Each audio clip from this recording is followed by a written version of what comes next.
So welcome to all who have logged into this webinar entitled Ultimate Guide to Placing a Medical Device on the EU Market, hosted by Qualio. Before we start, if anyone has any questions, please enter them into the Q&A panel.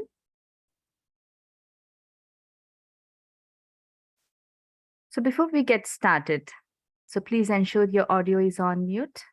Please add your questions via the Q&A button at the bottom of your screen. So today I'll give an introduction on Qualio. So what is Qualio?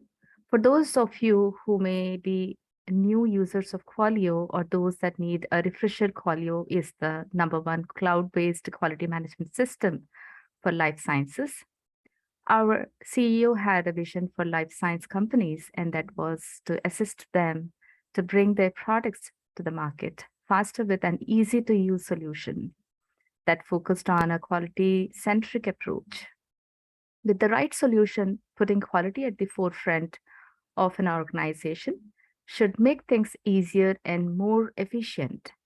So that's why more than 500 plus life science companies and healthcare businesses trust Qualio to optimize and automate their quality management system. The story doesn't stop there. Qualio's platform is scalable and its software is flexible so that as your business grows, it not only meets your business requirements, but quality requirements as well. I will go ahead with the introduction and you will meet the panel for today. So let's start by meeting the panel for today's webinar. So I'm Sumita Kondabolu, a Senior Quality Specialist at Qualio. We are so lucky to be joined by Tanya Rohark, the Chief Product Officer, Chief Technology Officer, as well as, apart from these job roles, Tanya is also a co-founder at Tech Volution, the game change, who brings a huge wealth of knowledge to this webinar. Tanya, would you like to introduce yourself and tell us a bit about your background? Yes, thank you for sure, Samantha. So I'm very happy today to support you with this webinar today. So as Samantha said, I'm a co-founder of Tech Volution. It's a company focusing on quality and regulatory compliance within the digitalization of healthcare. So therefore, we have a lot of experience about bringing a product fast on the market, especially when you talk about digital health products. And yeah, we have developed with a very digital flow how a fast track that brings your product in 12 months to the market. And I will also share some insights today how you can achieve that. And for sure, Samantha and me, we will give you an overview about what is the journey, what are the end-to-end processes to achieve your registration. Thank you, Tanya, for the introduction. So I'll introduce myself as Sumita Kondabolu, a Senior Quality Specialist at Qualio. My job role at Qualio is to help and support the companies in establishing their quality management system. So I have nearly 20 years of quality and regulatory experience in the medical device and pharmaceutical industries. I spent time with startup, mid-size, and multinational companies as well in implementing the quality management systems, the requirements for the regulatory purposes, like Canada's medical device regulations, US FDA QSR, and European regulations, both for medical device and IVD, and specific requirements of the medical device regulatory authorities that is participating in the MDSAP program. And also, I have established the requirements in compliance with NIOSH and COFEPRIS. I am also a certified auditor for ISO 13485 and other ISO standards like 17025 for the testing and calibration laboratories and ISO 9001 for the quality management system. And apart from this, also an auditor for the automotive quality management systems, IATF 16949. So let's start with today's agenda. So the topics we'll be focusing on today are understand the end-to-end process for launching a medical device in the European market, as well as how long it will take, unpick the key steps to the market from classifying your device and building a quality management system to passing your conformity assessments and audits as well. So what is the right timing to create a EQMS documents, that is electronic quality management system documents, in parallel to the certification process and apply for CE mark? And also you will hear about some tips and best practices for a faster, more targeted route to the market. And you will also learn how you can manage on an electronic quality management system. Finally, we will be moving with the discussion and Q&A session. So today's webinar will be recorded and emailed to all of you who have registered. So if you want to refer back to anything we shared today, you will be able to. So we will start with the section 1, that is understand the end-to-end process for launching a medical device in the EU and how long it will take. I will hand over this to Tanya. Thank you. Yeah, before we deep dive into the next 10 minutes to show you the end-to-end process and understand the regulatory requirements, I would like to understand from your side, where are you at the moment with your product? In which development process are you? So therefore, we will start a little poll about it. And I'm keen about your selections here. Sure, Tanya, thank you for that. And I have a disclaimer here. Speaker's personal opinion and interpretation and does not reflect any company or organization position. Information presented is based on our client understanding of the regulations. Most material used is sourced from various documents and communications in public forum. So we will have a poll question 1. So that is first poll question would be currently where you are with the product development process. A, ideation phase. B, creating the prototype phase. C, product design and development phase. And D is registration process. So I'll give a couple of few more seconds for everyone to complete. I think we have now thank you everyone for providing your response. So I see that there are 29% of ideation and 4% creating the prototype phase, 36% product design and development phase, and 32% is registration process. So it's almost pretty much everyone has, they're working in various different phases. So let's move ahead with the regulatory requirements and the background. Over to you, Tanya. Yeah, thank you. So I could see that 30% are in the ideation phase. So for sure, I have prepared some slides about the regulatory background for this group who needs to understand the regulatory requirements and where it comes from. But for sure, we have also people who are on a later stage, then maybe the details how to manage this will be more interesting for you. But for sure, I would like to give a little overview just for everybody and have the same understanding. So yeah, first of all, what are really the minimum regulatory requirements to launch your product? And here we have 4 points that are relevant. The 4 points you really have to achieve, you really have to document at the end is, for sure, you should have an intended use and a product classification to understand what is your product about and what is the environment you would like to place your product, because this is really relevant to do the classification I will show in some slides later on. And when you have found out that, then you know which regulations and which standards are really relevant for you, because there are a lot flowing around. I will also show in the next slide. Therefore, it's good to make a decision here. And then what you need for sure is a quality management system following the ISO norm 3485. I think most of you already heard about it or worked on it already, and get that certified if needed, depending on your class. And then having this documentation in place is, working on the most relevant document, the technical file, what will define your product lifecycle activities, and also the documentation you have to do for every phase in your product design and development life cycle.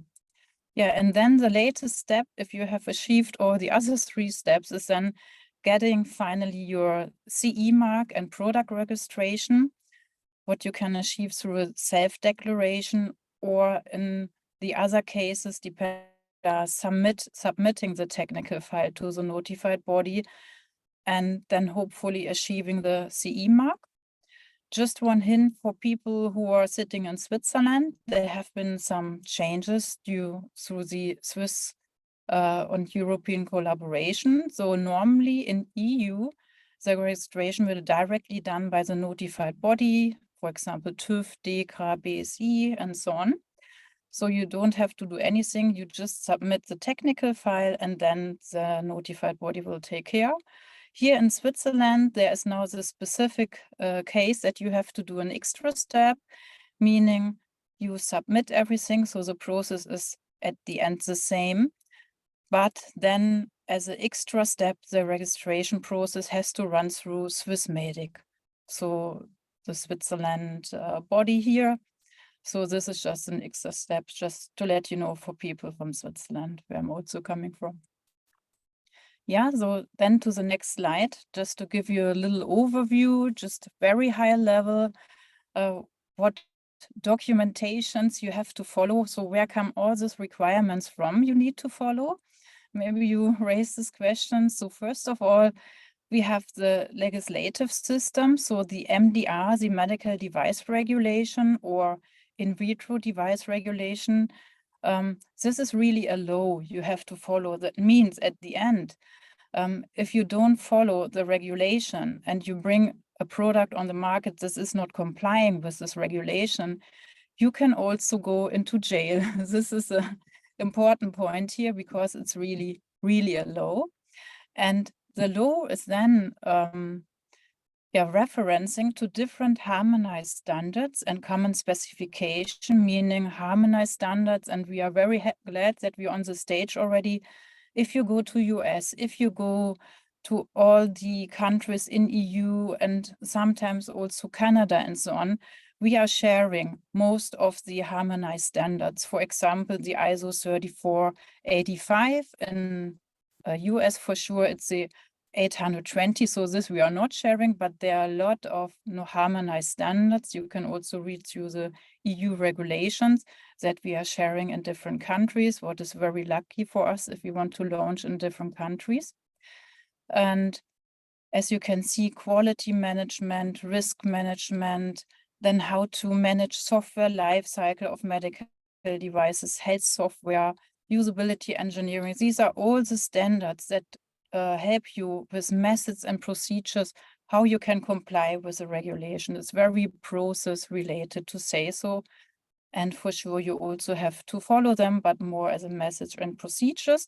And in the whole environment around, depending on your product, depending on the data, for sure, there can come up other legislation or other standards like GDPR for the data protection, or maybe there's something when you have a software or a digital health platform, then you have to look for IT and cybersecurity. And if it's in a healthcare environment like hospital implemented, there are also more and more standards you have to follow. So just to show you this world of regulations and standards.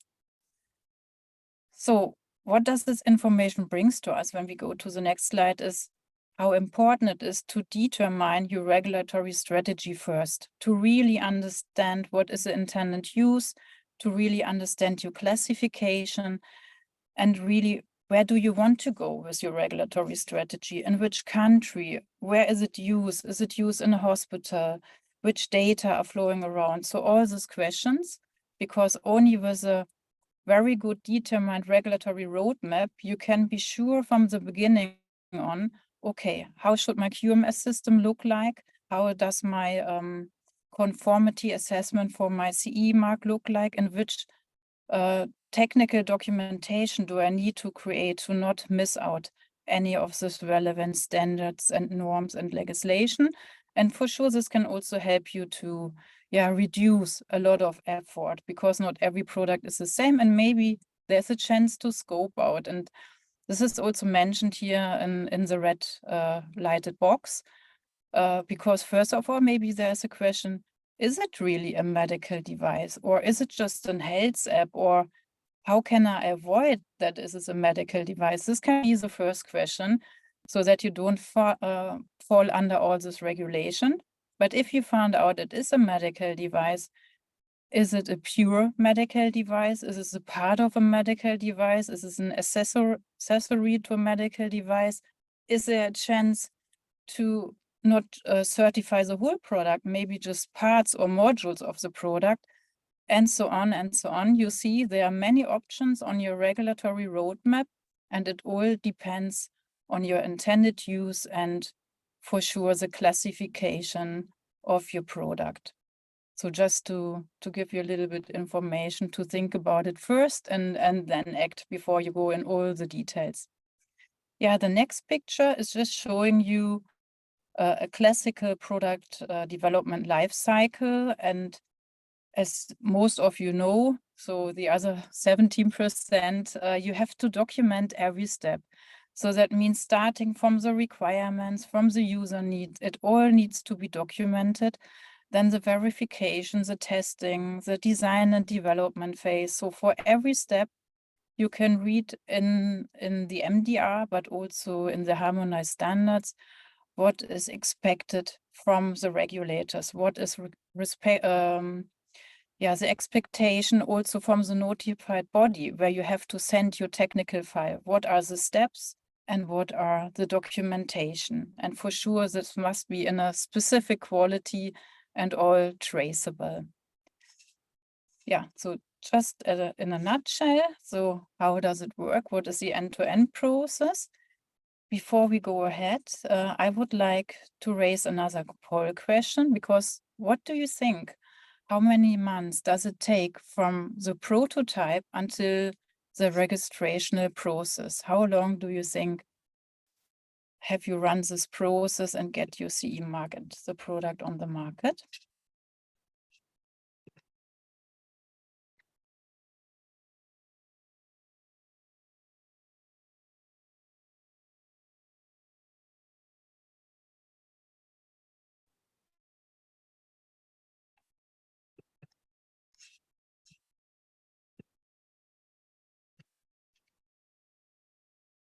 Okay, yeah, thank you for your results. I think you're really realistic here. Mostly we have a very optimistic view on that. So the 6 to 8 months, for sure, it's also depending on the product, right? But I see here a lot of experience already, how long it can take to get the registration.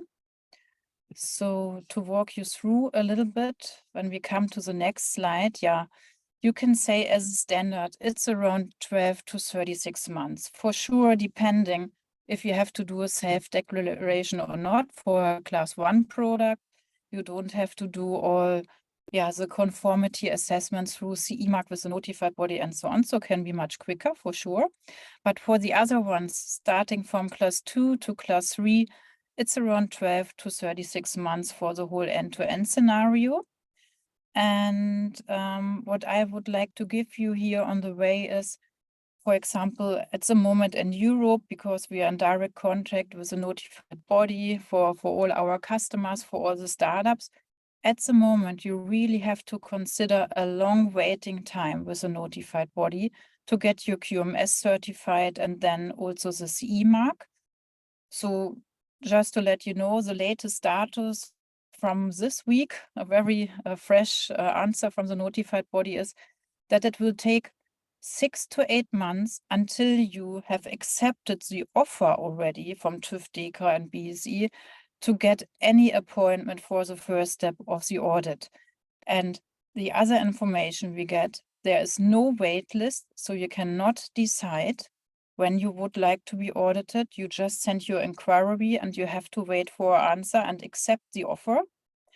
And then for sure, depending on the product, they cannot offering all relevant experts, so you can be cancelled through that. And also you can be cancelled due to no capacity. Therefore, our tip is to raise your request in parallel to several notified bodies, waiting for the answer, and then make the decision when you can launch your product. Okay. So then I would say, let's go through the next session, because this is more about the key steps to the market. So we will a little bit more go into the details from classifying your device until having conformity assessment and audits.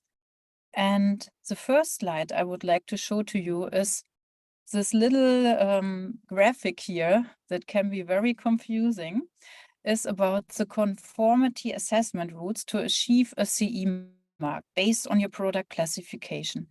As you can see here on the right angle is that there are mostly two options, you can say. On the right side for a class 1 product, this is a more simple process. You can do a self-declaration. You don't have to invite a notified body to your process. You create your QMS. You don't need to certify your QMS by a notified body, and you do a self-declaration on your technical file and get the CE mark, and this CE mark is without any number. So this is more simple for class 1, but the other ones, as you can see, have different options to do so or different routes they have to follow, but they all include having a certified QMS and also the technical file review, or maybe just the technical file review and so on. So this is something you have to evaluate mostly also with your notified body who helps you to decide on this route here.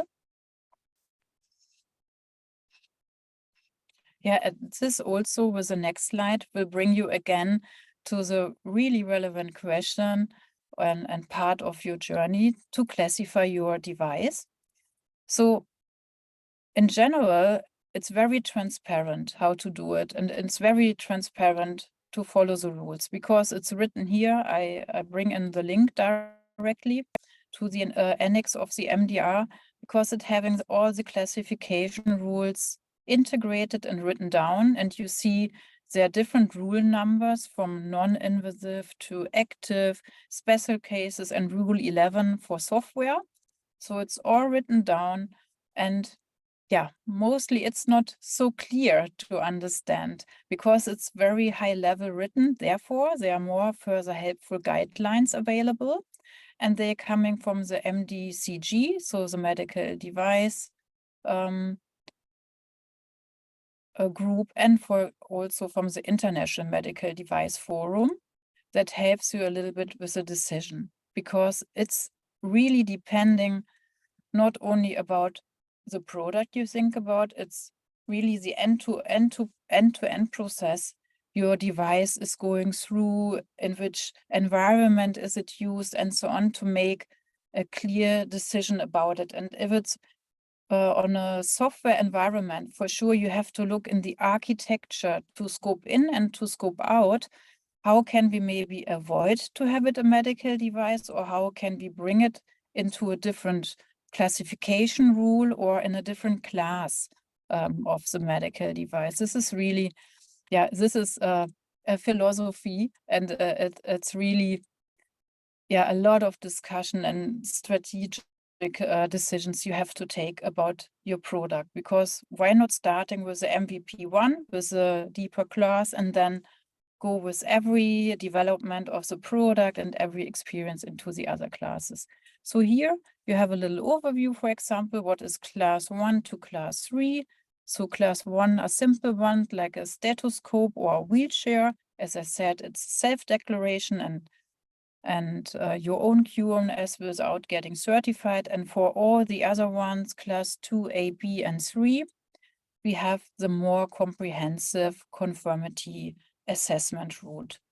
Yeah, so because you will get a handout to just go too much in the details, in the next 3 slides, we have written down for you the differentiations between all the product conformity assessments. So the first slide is with the class 1 for the self-declaration.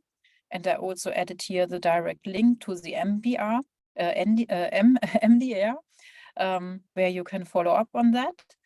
And then the next 2 slides, one is about class 2 and how different is the process here.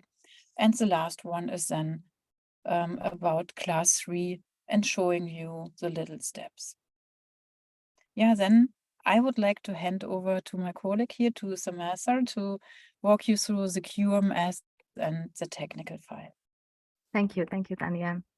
So when I have put here as a create a quality management system, so what does that mean all about is the requirements of the quality management system, basically that you would be needing in to ensure that all the EU MDR requirements are met. So that's where you will be focusing mainly on the regulatory compliance strategy. So that's where Tanya has taken us through how the regulatory compliance strategy should be there. And then the next step would be general safety and performance requirements. So where you will be identifying the safety and then the performance requirements for the product, as well as you will be having all the specific details that are in compliance with the EU MDR requirements. Then management plays an important key role in the overall, within the company's quality management system, as well as to ensure that the quality is maintained across in all the processes.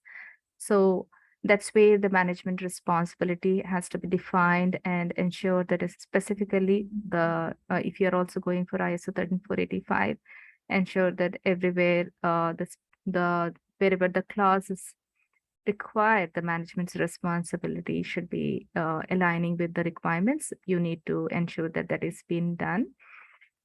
Resource management. So again, the management plays an important role in providing the appropriate resources across the company, not only the manpower, but also there would be other resources that are required. So accordingly, that has to be ensured.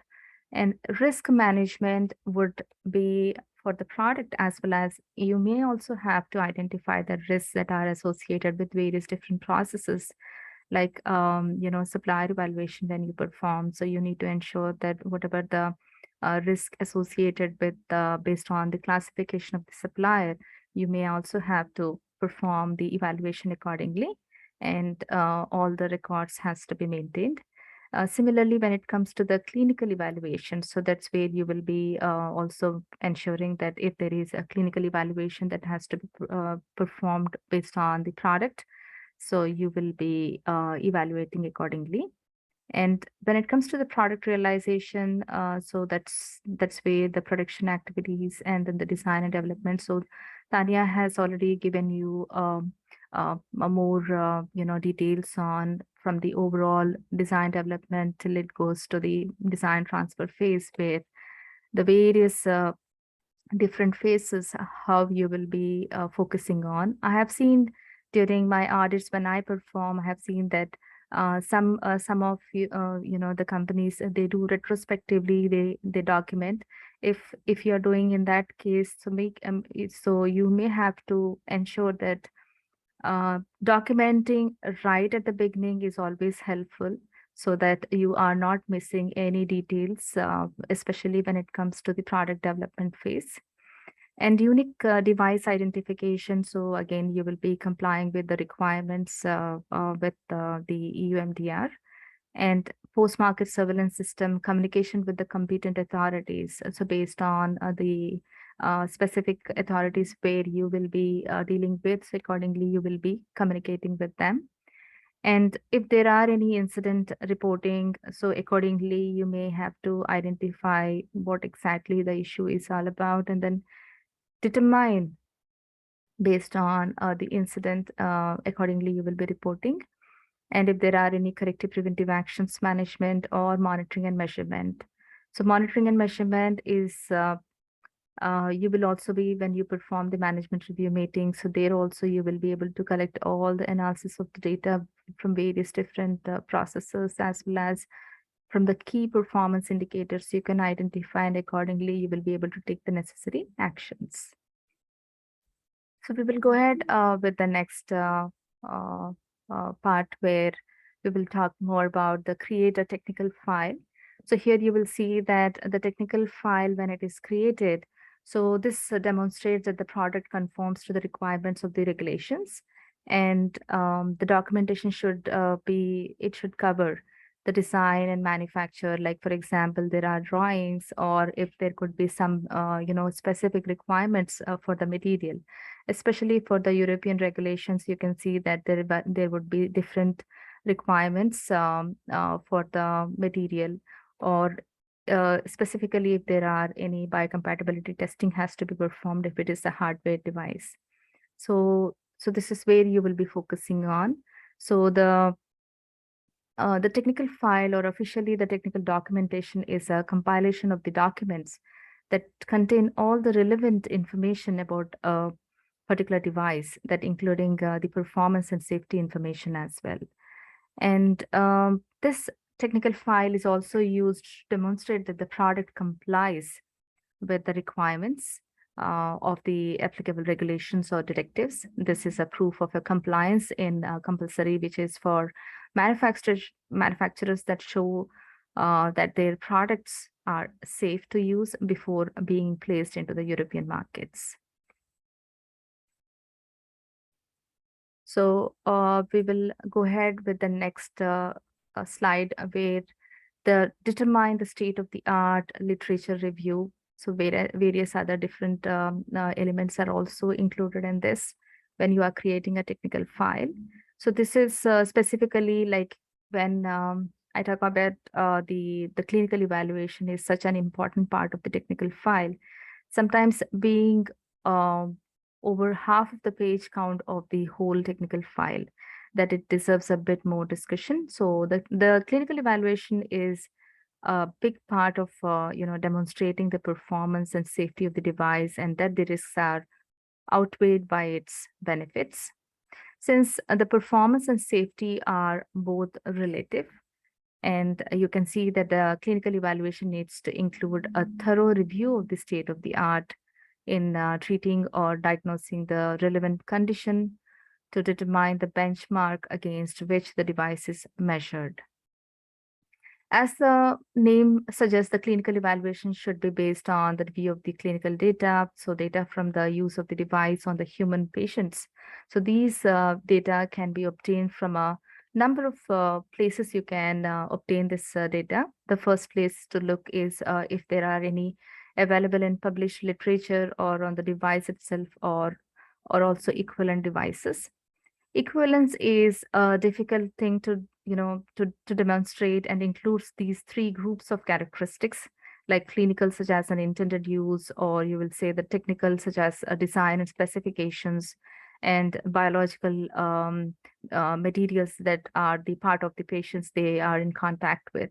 So accordingly, all the three types of characteristics must be met by each equivalent device. Sometimes there are no equivalent devices, or not enough data that is available. So in those cases, those are like novel devices, I would say.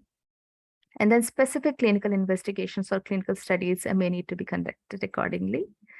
Sometimes small gaps in data can be filled in by using post-market clinical, like PMCF, where you will be collecting clinical data from real world use of the device. So lastly, I would say for some devices, there can be a justification for not needing clinical data based on the risks, claims, and the patient interaction of the device. But this is far from a common route. So it's more relevant for example, like there is a denture cleaning brushes, where there is a minimal direct patient contact, and less relevant for devices such as implants. So it's also doesn't mean that a full research or the search for clinical data is not required. You may have to accordingly identify and then work on based on the product that you are designing or have developed.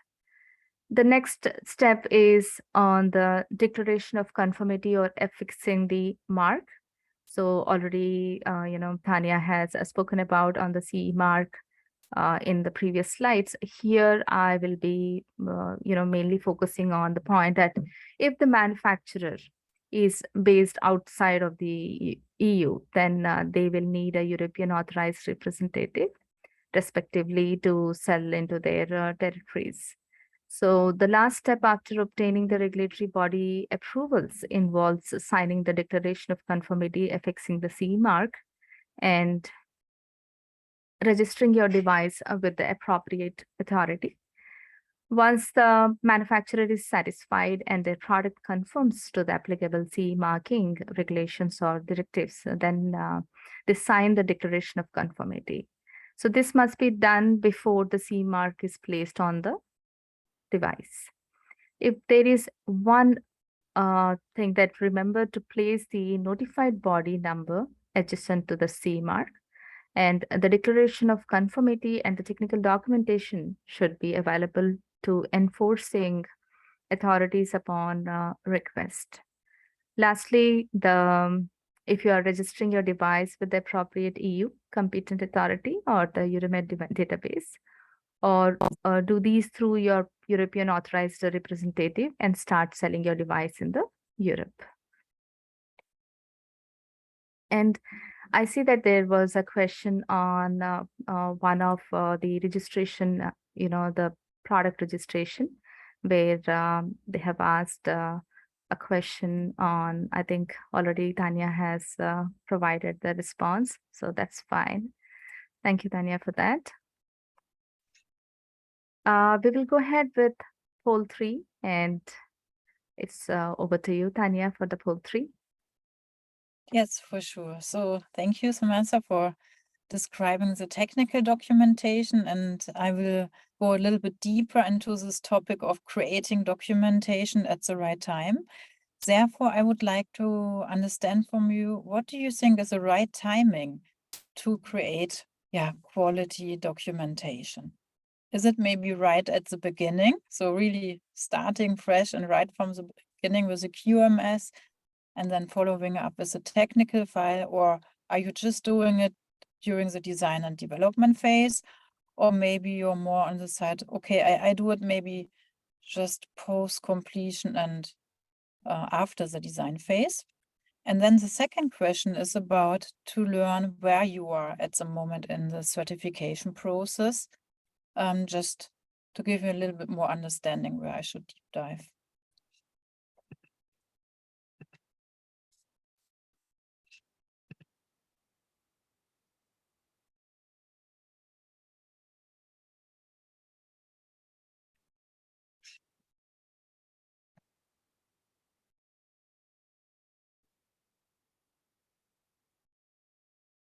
Okay, thank you for the results. I think you're all well educated here, that more than 70% would like to start right at the beginning with quality in the documentation. So that makes me very lucky here. And and for sure, as I will show you later on, there's also the chance to just start during design and development phase. And nobody said post-completion. So glad to see that. Okay, and I see you have already contacted the notified bodies and you are in the process of submitting the application. Good. Thank you for that.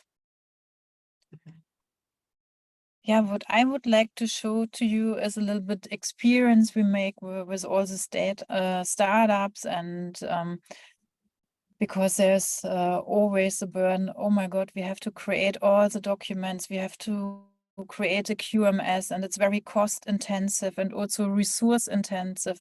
So what are maybe different models to do so, to start not only in the beginning, to start on different stages?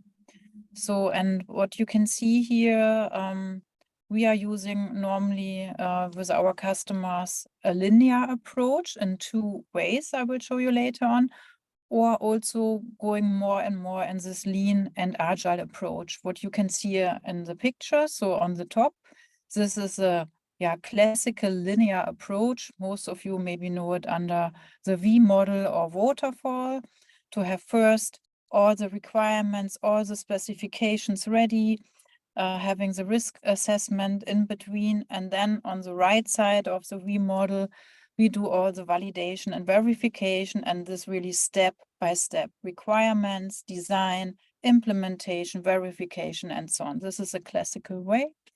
And then below the picture is the lean QMS. this is more a lean and agile approach to do things in parallel that helps us to save time and also resources. So if we go to the next slides, here are two models. So for sure, these models are not limited. It's depending on your product, on your organization.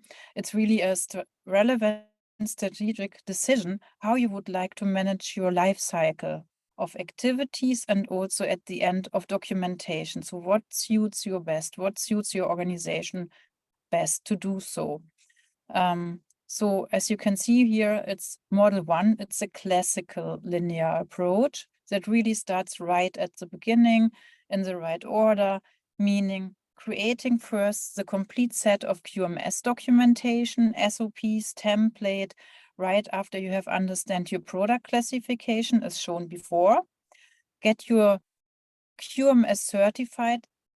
So having the first audit phase, there's a phase 1 where you have to send all the documentation to the notified bodies.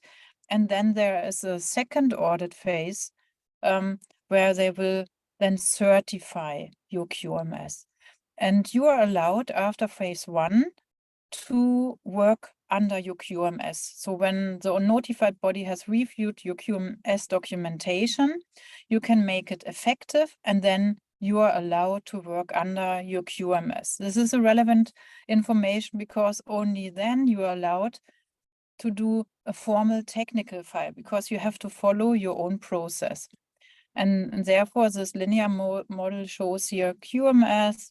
After phase 1, you can start creating your development, design activities, the really formal ones, and creating and approving your technical documentation, and at the end, obtain your CE mark for sure. So this is a classical way.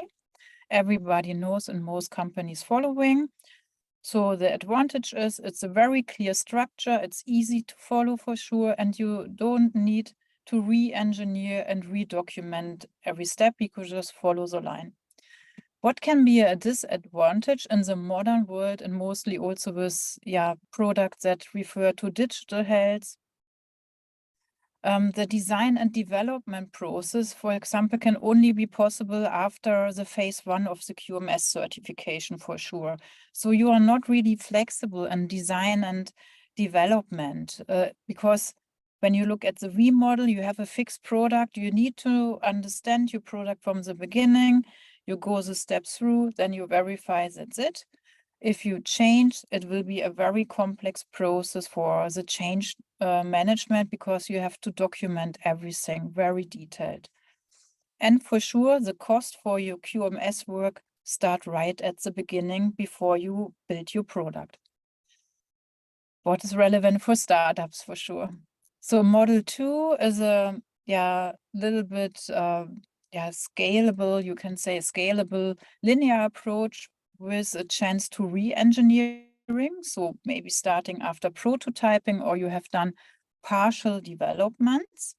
That means when you have already documented some stuff or you have some information or data, you can do a re-engineering by using the already available documentation, information, and data and transfer it into a formal documentation. And how you can do it, this is very individual because it's depending on your product status. If it's not really verified or it's just a prototype or whatever, it's a simple transfer. So we don't have to care a lot about it. Or if you say, oh my God, I missed out all the steps, but my product is kind of ready for the market, but I have not documented properly, you can also decide maybe to do it based on a risk assessment to do the re-engineering. Then the next step is to create for sure the complete set of QMS SOPs and templates before your re-engineering starts, and then get your QMS certified. And here also, firstly, after phase 1 of the certification, you start the re-engineering process and create your technical documentation and then obtain hopefully the CE mark. So advantage I think it's clear. You can start with a little prototyping, partial development, and still until just the specific status of your product. And the cost for QMS come not directly at the beginning, but for sure it will come later on. And the disadvantage can be for sure that you have a risk of duplication of the effort due to the re-engineering and re-documentation. But this is a kind of, saving model we sometimes have to recommend to startups when they're already too far ahead and haven't had enough time, money, and resources to work on the QMS. Sometimes we also can go with this approach, but for sure it needs to be individualized to be really compliant at the end. Yeah, then the next one is the so-called fast track. We within our model, we are providing to different companies and startups is the so-called fast track. And this means you're using a more incrementally approach, using maybe Scrum or Safe, what you like to use. We often go also with Safe now. And you can use Safe also in small companies, not only in big ones. And this is following that you say you create your QMS procedures, templates, and technical documentation in parallel. So you can start right at the beginning or also with a re-engineering model after prototyping, as I have described before. So how does it work? So you define your design and development sprints for your product based on the 3485 QMS processes along your product development lifecycle. For example, if you say, okay, now we're at the stage to do the risk assessment, then you create your QMS SOP and your templates in parallel with your risk file. And then you run your informal development cycles until QMS documentation are effective with phase 1 of certification. And here are also different options, and this also needs to be individualized to your company. I would recommend to document directly with every sprint, but there's also a chance to do a light documentation during informal sprints and then later do the extension and finalization within the formal sprint. So this is just an idea how it can work. And then for sure you transition everything into the formal documented sprints and you end with a CE mark. So I think this is also very interesting for products that have a lot of changes, a lot of releases, and especially for software-based products. Advantage for sure, you can save, and this is our experience, 3 to 6 months of time to register and launch your product. You can start right at the beginning or in prototyping with a mix of informal and formal sprints. So you have a very flexible and fast development cycles. You can change the product a lot within the sprints and let the product grow. And you can continuously build in quality in your product and documentation if you document directly from the beginning within the sprints. Yeah, for sure, it needs a good coordinated sprint planning, for sure. You maybe need a Scrum Master. But what is very helpful for that, and I think it's not working on paper, it's not working on Word really. And this I can also tell you from my experience, what you should really consider is electronic document management tool, a EDMS, EQMS, that helps you to control all the documents, to be flexible in the documentation.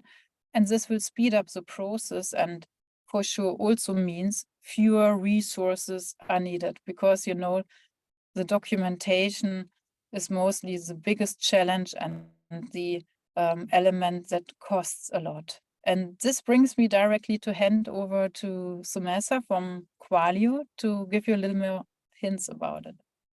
Thank you, Tanya. So we'll go with the section 4, where you will learn on how you can manage on an electronic quality management system. So here you will see that there are an EQMS where it is a sustainable investment in the life cycle of your product. So if you see that, definitely the electronic quality management system will help in streamlining the all the documents and records that you are generating, not only for the product but overall for every process that you are going to generate. So in the previous slides, I have talking about what the quality management system is, what are the various different requirements. So this is where you will be able to maintain on the electronic quality management system. So the administrative and organizational efforts for document management on paper or office suits documents. So this is where you may have to make sure that everything is available, readily available, easily retrievable. That is important especially during audits. So I'll go ahead with the next slide, where managing your QMS, there are two different options. So one is the paper-based and the other one is the eQMS. So in paper-based, this I have seen with my personal experience, where way back in 20 years ago, that where we used to maintain all the documents and records, they were paper-based. And it requires a lot of physical space too. So you would be needing an archives also if there are any documents that need to be maintained across based on the product life cycle. You have to maintain all the documents and records. Accordingly, you need archives to be maintained. And that is not easily scalable. And you will see a lot of hidden costs and time consuming. Because especially when you have to distribute the various different control documents. So this is where it would be very challenging for especially the quality team who is maintaining or responsible for the documents management and records management. Traceability and version control difficult, and also you will see that a long and memory-based retrieval of data to day-to-day info. So during my audits, when I perform the audits, I have seen that some companies, when they are maintaining a paper-based system, so that's where they end up in not providing or retrieving the data, which I asked them, before 2 years, like if there was a complaint. So can I see the specific action items they have taken? So they are unable to retrieve the data. So it's always beneficial to have an electronic quality management system as well. So you can see that it's always automated, no space, because it's like cloud-based. And you can add new data, users, functionality as required, and it's also predictable, measurable costs. And traceability, version control. So this is important. Version control and traceability is the key important requirement for the documents. And you can also see that the digital search functionality for retrieval in few seconds. Like if you just put in the search bar, that's where you will be able to retrieve the documents and records. And going ahead with, you can see that 90% of corporate memory exists on a paper-based, that is, or in a computer files that are not indexed or easily searchable. And also, of all paper documents in the average office are merely shuffled and moved from place to place. So that's where, sometimes you are not able to retrieve the data if it is required. And 7.5% of paper documents get lost and 3% misfiled. So the average company spends around, you can see that how much is $20 on a labor to file a document, and 120 around in labor to find a misfiled document. And also you will be spending more money in labor to reproduce a lost document. So this is where you can see how you would like to scale up as the company grows, how you would like to manage the overall quality management system, whether it is a paper-based or an electronic. I'll go ahead with the section number 5 here. We will learn about how the tips and best practices that are required that will help to faster or more targeted route to the market. And here you will see that on the document management, Tanya, would you like to talk about a few your experiences on the document management. Yes, for sure. I will go ahead. Yeah.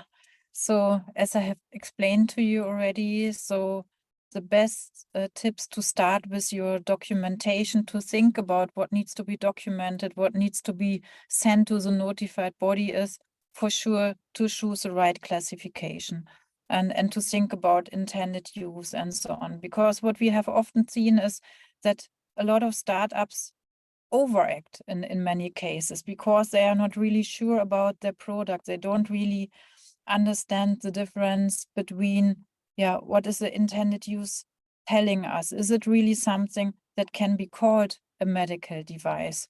I think most of you know, for example, when we talk about software, this is really, really tough to find out, is this software, or better said, this system? Because when you have a Apple Watch, you have the app on your iPhone, then you have a digital health platform, and this is not only one device. It's different elements of a whole system, and then you have to decide, okay, what part of the system is then really related to a medical device or medical device functionality. And it's also very different in EU and also FDA.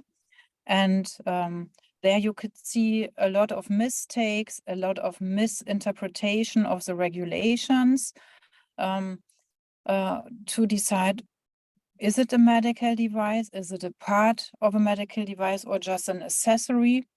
Because even in bigger companies, I work for big pharmaceutical companies, we have had 1 year discussion about the classification of the product. And we have been around 15 people from the regulatory team to make a white paper about the product, a digital health platform where different kinds of medical devices have been added to, then have been linked to the doctor and linked to the patient with apps between, very complex. And even with 50 experts with more than 20 years experience and trying to make the right decision, the FDA said, no, don't overact. You have to go down with your classification. So therefore, please, yeah, keep in mind to have a very, very intensive discussion about your classification. Maybe there's a chance of avoidance. And also think about to not go with the biggest business model on the market at the first sight.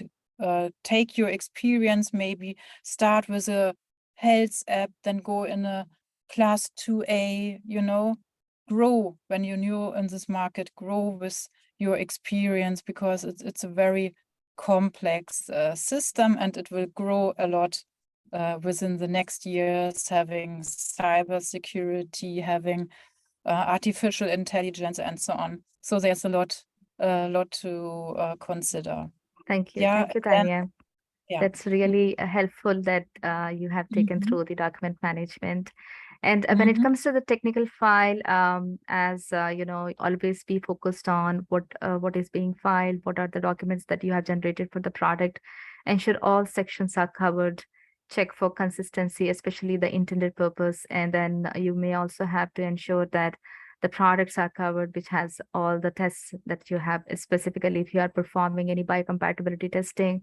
That's where it takes it consumes a lot of time. You may have to plan and accordingly perform the biocompatibility testing to make sure that you have everything planned accordingly for the product.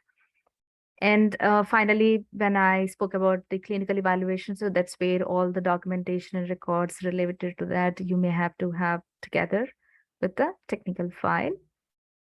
And then we will go ahead with how to be successful for both internal and external audits.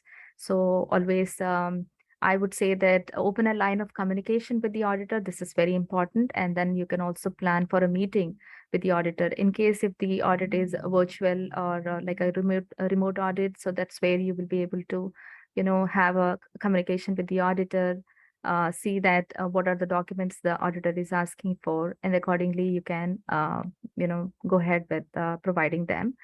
And before that, I would say that perform a gap analysis to make sure that you are confident enough to have everything in place, that everything is complying, there are no major gaps in between, and also provide a justification for non-applicability. That means if there is something is not applicable, especially if there are some sections in ISO 13485 or any of the regulatory requirements that may not be applicable, list them. I would say, like, first you can list them with the quality manual especially, and then later on you can also have justifications available, and then you can use the international standards or guidelines for your implementation. This is important. And wherever, if you are performing some tests, quality control tests, or maybe deriving acceptable quality limits, so that's where you will be able to identify or refer to the relevant applicable standards. Tips and tricks to make your QMS work for you during an audit. So this is where you will be using a right terminology and then clean up the records. So specifically, if you are maintaining a paper-based system, so make sure that the records are more relevant to the process as well as to the product, and keep up with the internal changes and assess change in activities. So this is where you will be identifying if there are any changes. Make sure that you have recorded everything. Verify consistency across your file, clear intended purpose. So this is very important, because especially if there are any intended purpose or performance claims, traceable, and then if there are any claims that can be supported, that's where you will be able to record and provide the necessary information to the auditor. And here are a few references that are listed, especially for the European regulations. And then I will go ahead and open the Q&A session. I know we are slightly a few minutes, over the scheduled time. I hope we will go ahead with the Q&A.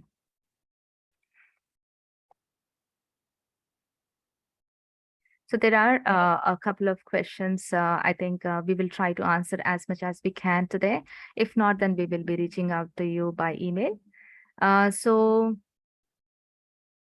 I think for medical device first class, where is the obligation of MDR? So Tanya would. Yes, for sure. Because also Joseph is asking kind of same questions. So for sure, if you classify it as a medical device, even if it's just a class 1, it is a medical device, and therefore you have to follow the MDR regulation. And this MDR regulation is giving you the process and the level of documentation you have to achieve. And this is something we discussed a little bit about, is that you have to do the self-declaration and also the CE mark on your own. And this conformity assessment route is also linked into the handouts you will receive after this meeting. So if it's a medical device, for sure, please follow the MDR, even if it's a lower level of documentation needed. Then Joseph was asking, if the product is not a medical device, is it still relevant to follow a quality procedure?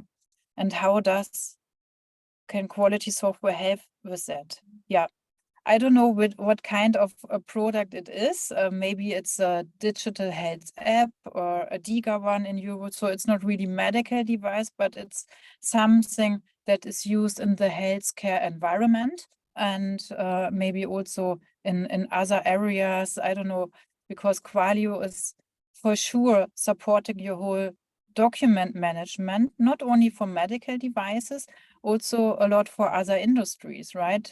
Samantha, which ones are included in that? Yes, Tanya. So that's where they will be able to identify based on the product and how. I would also say that they may also, see the risk-based approach, and accordingly they can identify the requirements and then apply for the product.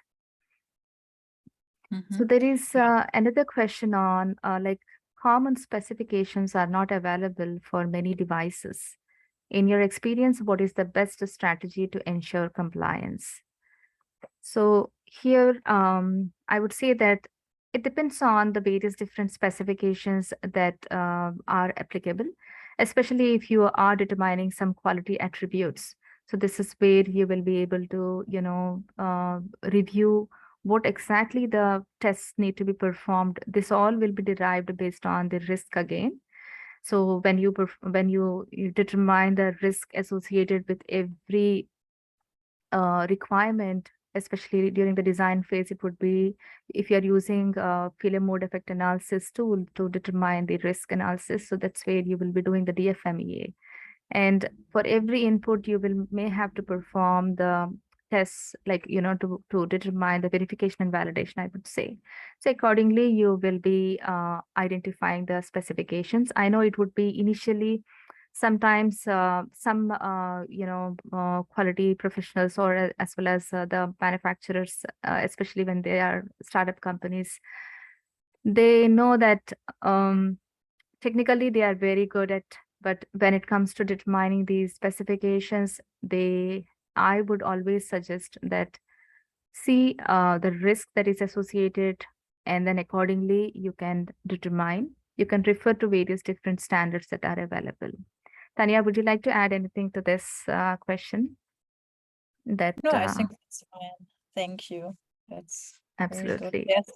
One question about Canada. I don't know, because I'm more on the EU and FDA side. I don't know if you could answer it, Samantha, or if you Yes, should. of course. Can you, yeah, I see that. Is it Pega Medical. Pega Medical is a medical device manufacturer in Canada. So pediatric orthopedic implants for bone deformity. So we have been CE marked since years, but recently with new MDR, we had redo all the documentation.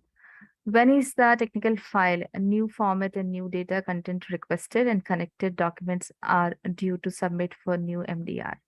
So whenever you are having, since you have already been certified or, CE marked, and then you might have already completed your EU MDT requirements. But now when you are applying the EU MDR requirements, this is where you will be creating the revised versions of the technical file with all the relevant requirements met in compliance with the EU MDR requirements.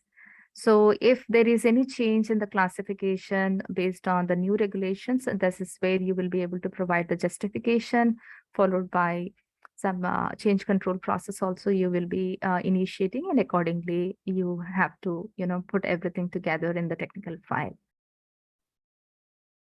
I think we maybe remaining questions, we will get back to you if there are any through by email. Definitely, we will be reaching out to you. And since we are a bit over the time for scheduled, I think thank you all for joining today. It was really very nice today to go through the overall requirements. And thank you, Tanya, for taking us through with the regulatory requirements and then the overall end-to-end process when it comes to the design and development phase till the product is launched into the market, along with the best, tips and best practices. Thank you, Yeah, everyone. thank you. Thank you. Bye.